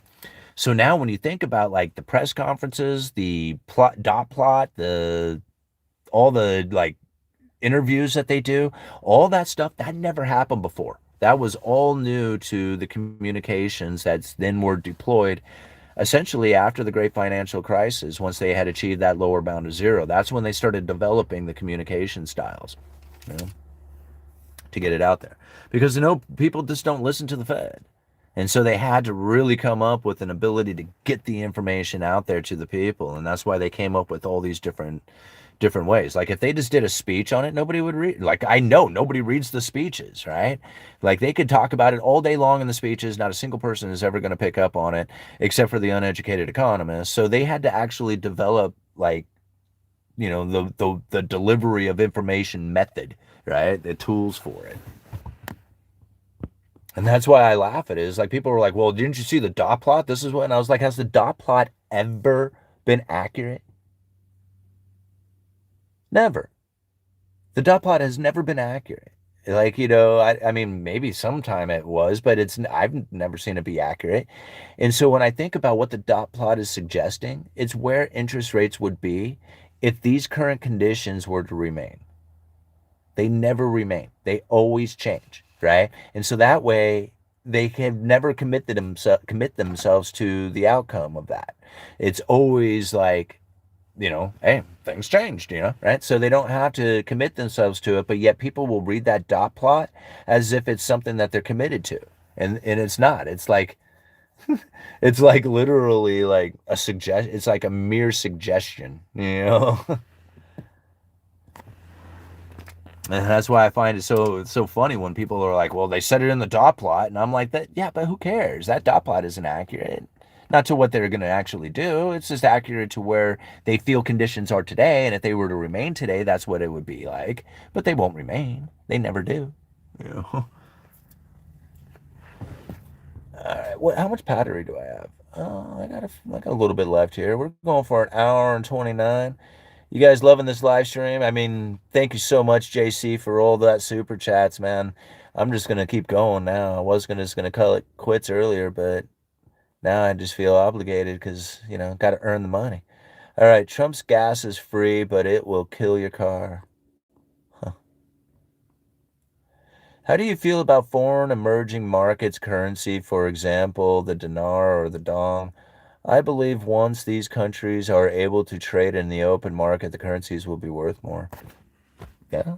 I mean, I'm not much of an investor, guys. Like, I'm really not. I mean, I wish I did investing news for you or something, but there's so many other economists out there that are much more geared towards the idea of investing. I'm looking more at the underlying economic forces, which actually I feel gives me a better view of the economy than an investor will, because the investor is looking to where it is that they can place the money in. So they're very hopeful and wishful of particular outcomes. And me personally, I can care less of the outcome.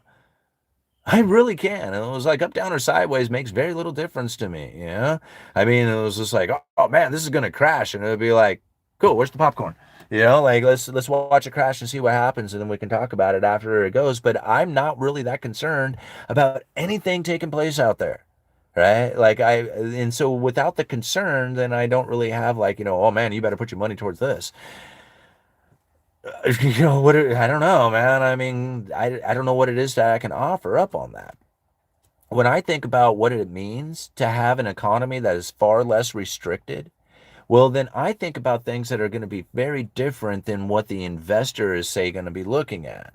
I'm thinking about my job and what it is that maybe it would be like for my investments in my 401k, or whether or not I should be moving more into a silver position to try and secure myself away from that third party claim, or to hold up on cash in case I lose my job because things got so difficult out there. But those ideas are so different from somebody else who's running, 15 rental properties, right? Like those, like world of difference inside of what it is that they're planning on doing with it. But we could both look at the idea of what it is that's happening with the rising inflation and inflation expectations, and how long it will actually take before those inflation expectations start actually having an impact onto the economy in a way that I would suggest would happen through the Fisher effect. Well, we have to see, does the inflation stay, or does the supply chains continue to remain broken, or does it, actually fade away and create an event in the future in which that the fear of continuous broken supply chains just simply just vanish, it's just like all gone, that's nowhere to be found anymore. But yet here you had all these people who had positioned themselves in such a way that actually going to do very well inside of an economy that wasn't inflated, right? But yet they positioned themselves at that one moment in time where everybody was just like, oh man, here it comes, here's the big one, and they're like, oh yeah, it is, let's see it. Let's see what happens. All right.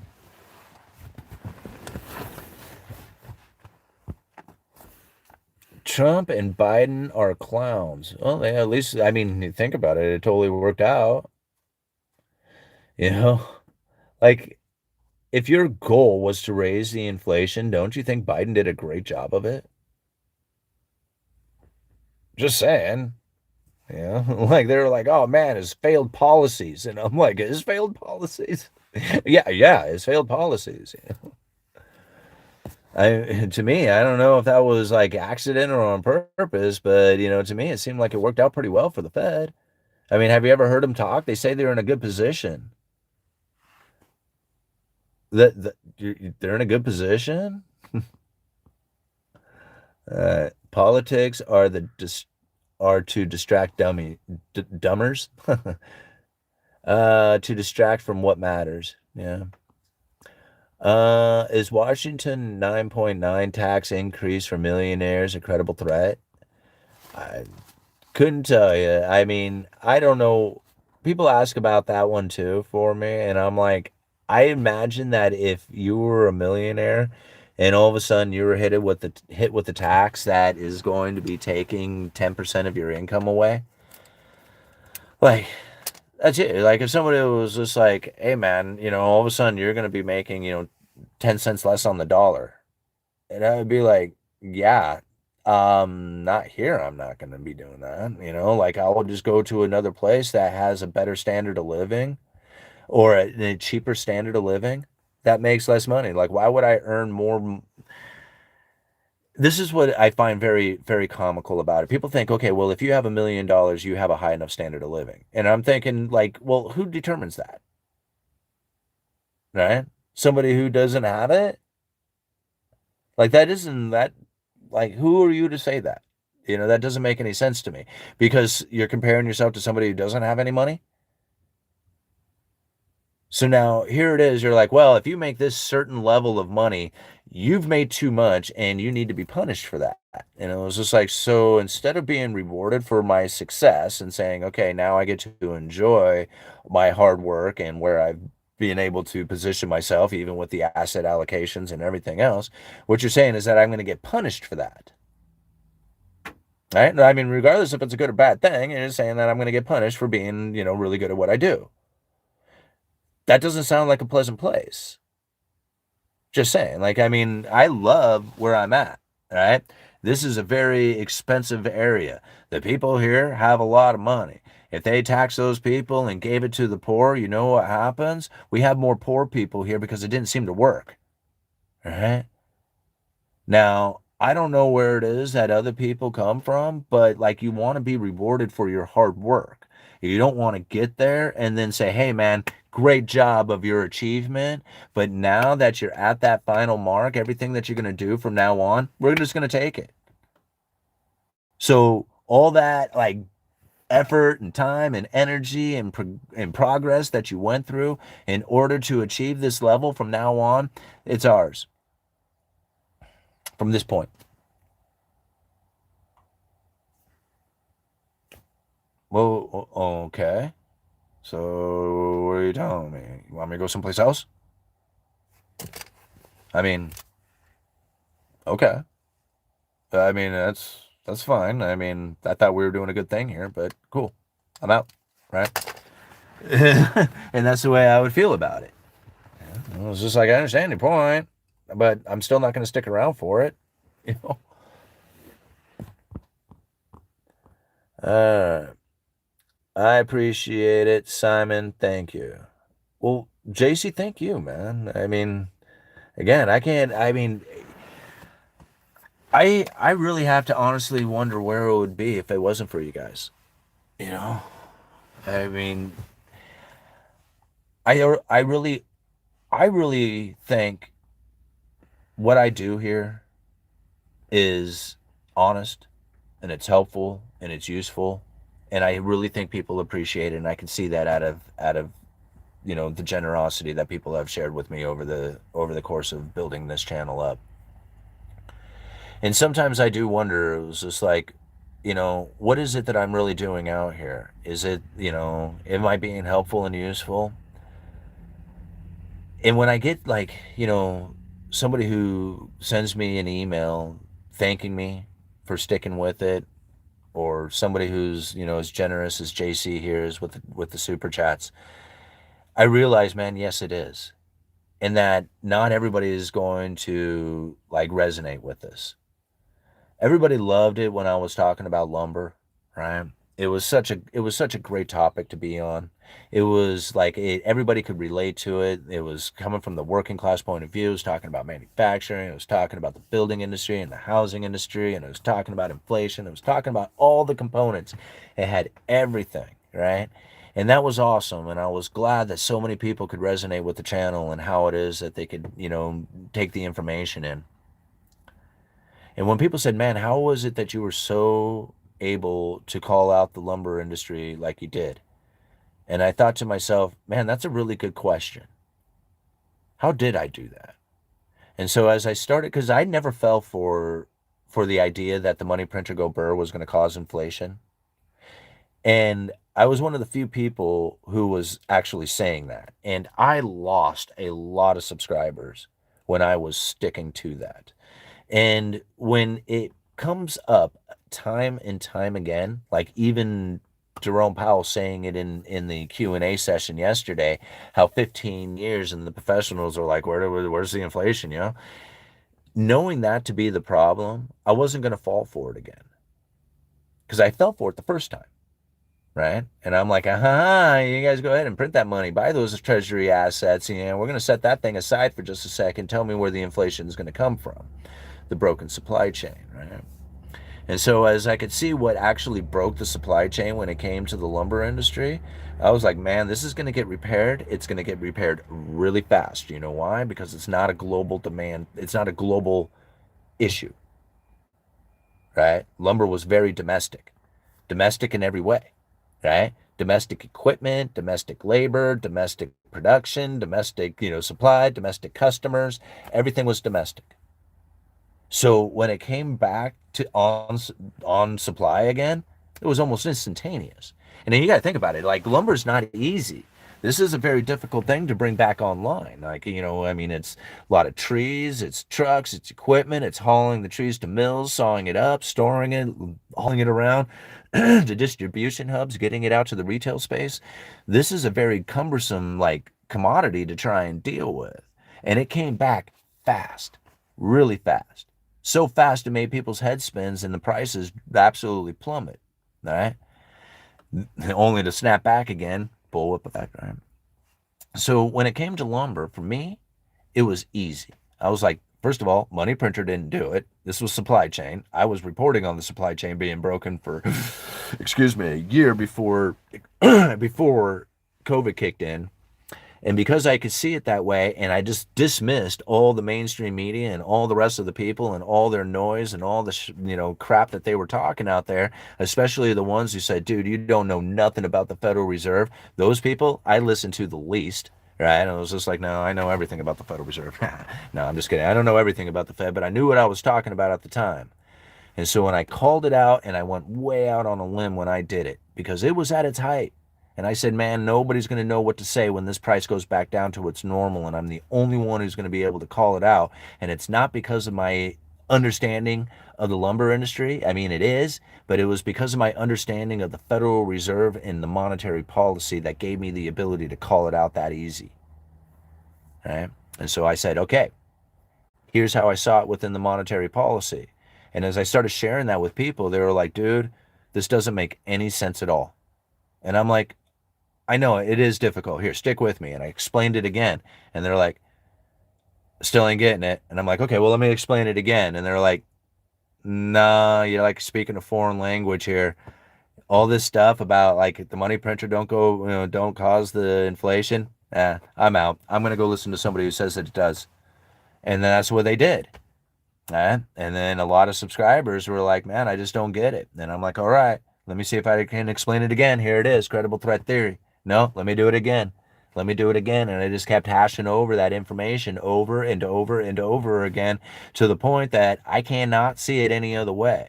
And now, anytime I ever hear anything out there that anybody says, they're like, oh man, did you hear about the thing that Trump just said and did and tweeted? And I'm like, no, please tell me. Yeah, tell me, what did he say? Because I want to know what you're thinking.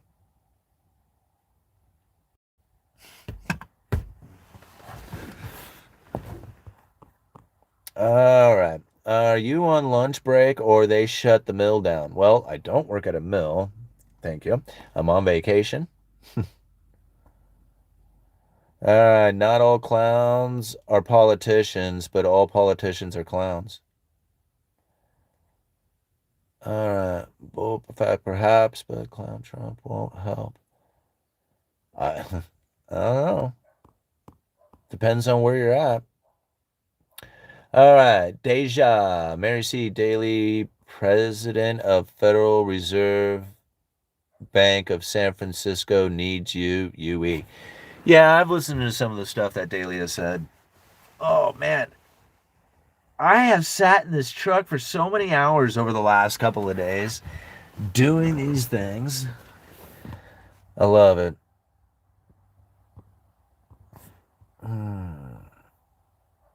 Because America can't decide on what restroom to use, stay divided, enjoy.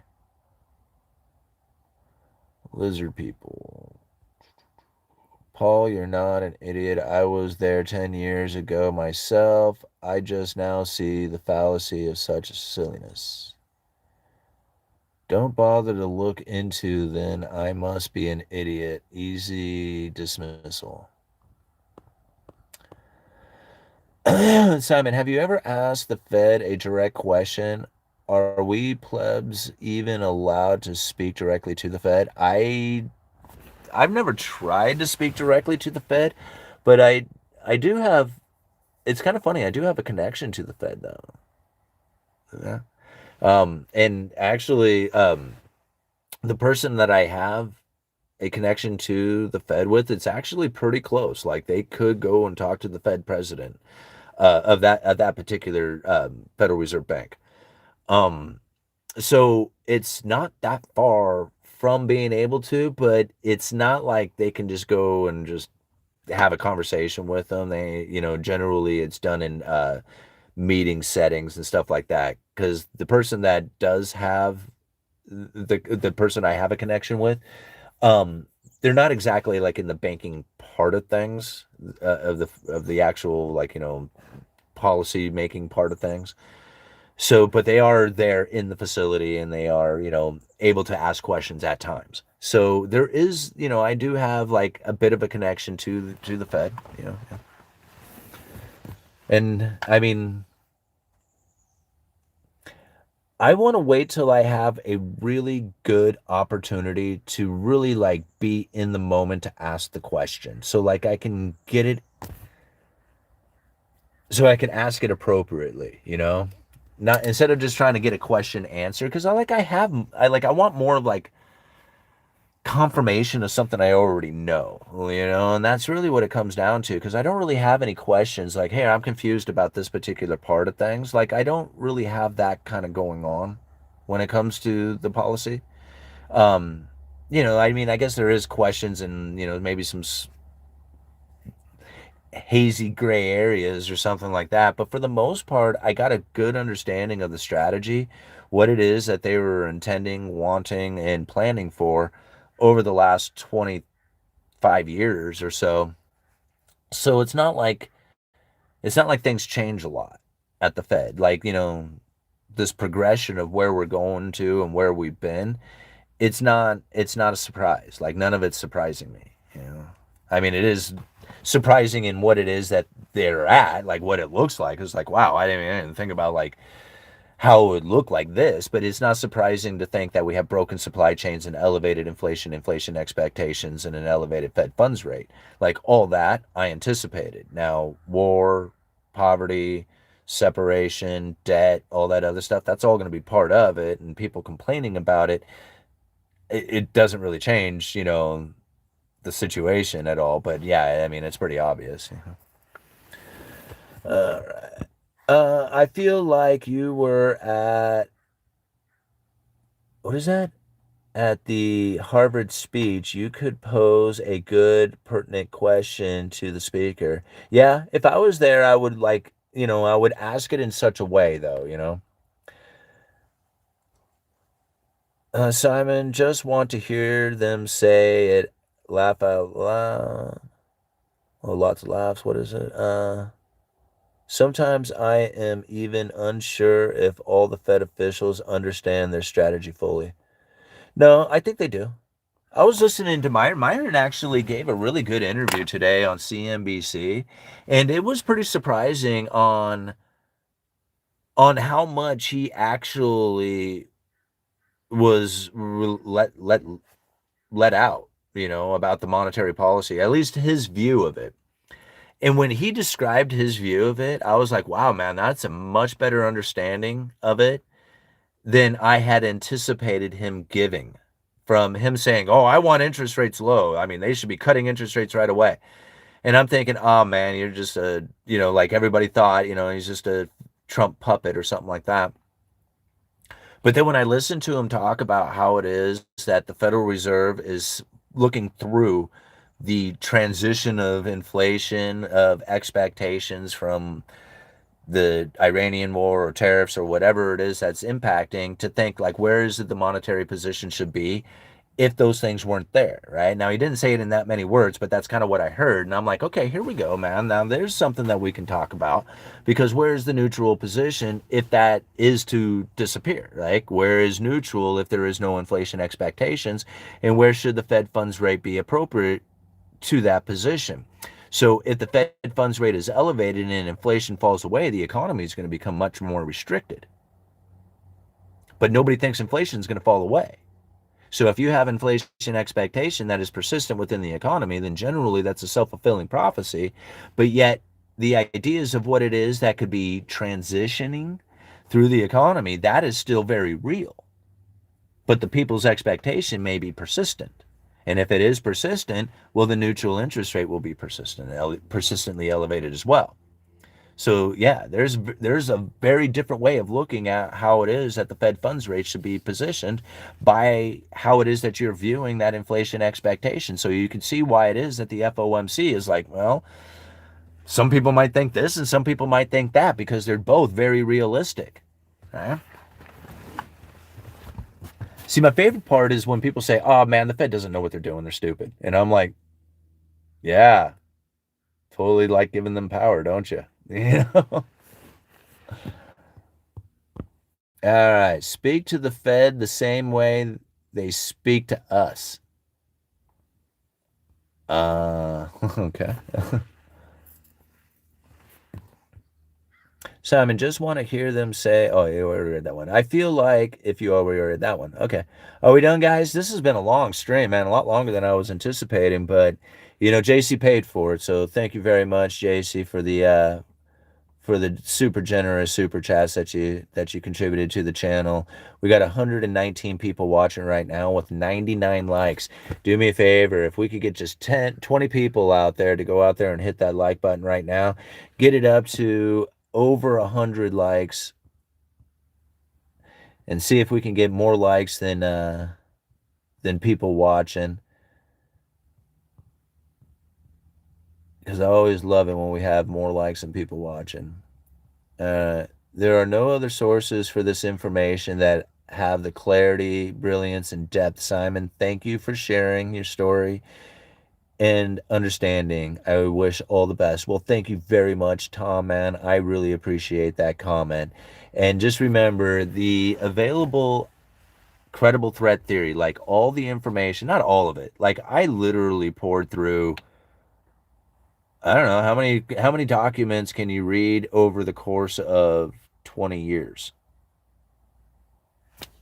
Right? Like in the early days, it wasn't very many, but now, like, I mean, well, there was a time where it was just nonstop. I just couldn't get enough of them. But I think realistically, like, I've poured over 1,000 different documents, easy, hundreds of them that I have used to formulate the credible threat theory, and I've really narrowed it down to about 20 of them, right? So there's about 20 documents that I have compiled and put together for you to go and review. You can even download those documents for yourself and have them and share them with your friends. They're all highlighted, in the spots that, are of importance. Most of them are Federal Reserve speeches. When you start going through all that evidence that I have put together, essentially that's what it is. It's the evidence of it. And you take the credible threat theory course and you read through all that stuff, all of a sudden things just start snapping. It's just like, oh man, this is starting to make a lot more sense. You start looking at Donald Trump almost doing the Federal Reserve a favor with everything that he is doing because of the elevated inflation expectation that comes from it. All these things that are happening out there, you start pushing yourself away from it and you look at it with a different view, because then you look at everything that's happening, even though it might be very critically important to your position as far as your investment or business goes, or however, but you're going to look at the monetary policy in a different way, because you're going to hear that information, and then immediately you're going to look over at the people and you're going to think, what is the inflation expectation from this? Because that's the monetary policy, that expectation delivery. And if you're involved in it, then you're not going to see it, right? You generally have to push yourself away from it and then look for it. Once you see it, it becomes really obvious. There we go. 109 people watching, man. 109 likes. Thank you, everybody who's joined in on this live stream. Thank you, everybody who has joined the school community. It is by far the best place in the world that you're going to get this information. Nowhere else. There's no books to read. There's no video to watch unless you watch all my videos. So you can go back, right? Watch all my previous videos, and then you can probably get a good idea of what the credible threat theory is. The members only portion of this channel, it's a $1 membership. So it's YouTube has like a private member only videos. Those videos are great. I've reviewed a bunch of the Federal Reserve speeches. Those things are available for you. Occasionally I'll pop on and just do a members only live stream. So, it's just a group of people who are super into this stuff, understanding it, and that conversation is so tight and so, like, I don't know, orchestrated around the topic. It's like here on, the general public ones, they just bounce all over the place on whatever it is we want to talk about. On the members only, they stay very focused, and that's kind of what the idea behind it is. But the school community, that's really where it's at. That's really where the community that I really want to build up, so we can break this credible threat theory down in a much more profound way. We're going to be doing webinars. I'm not sure exactly what time. I'm going to try and do them on Saturdays. We did a late Saturday evening one. It didn't work out that great. Few people showed up. The conversations that we had were excellent, so it was a total success. But as far as getting more people into it, I think we're going to have to do it earlier in the evening so we can get more of the East Coast kind of family on site on it. But it's great because you can join right in on the conversation and literally, like, live conversation with me. We'll like hear each other's voices. And that's what's awesome about it, is having that conversation as opposed to like reading these comments, is that we can actually talk for a little bit as opposed to you having to type it all out. And that makes for a much better video. And we're going to start recording those ones and, having those available on the school community for the, future reference, or, for the viewing of those of the school community there. So, consider that. It's a great place to go to, and we're going to start putting a lot of good information there. We talk deep into the credible threat theory and try and show evidence of it as we, recognize it throughout our research and, throughout our lives and our experiences within our lives. So, all right, I'm done rambling. 2 hours is enough, right? Uneducated economist, you guys let me know.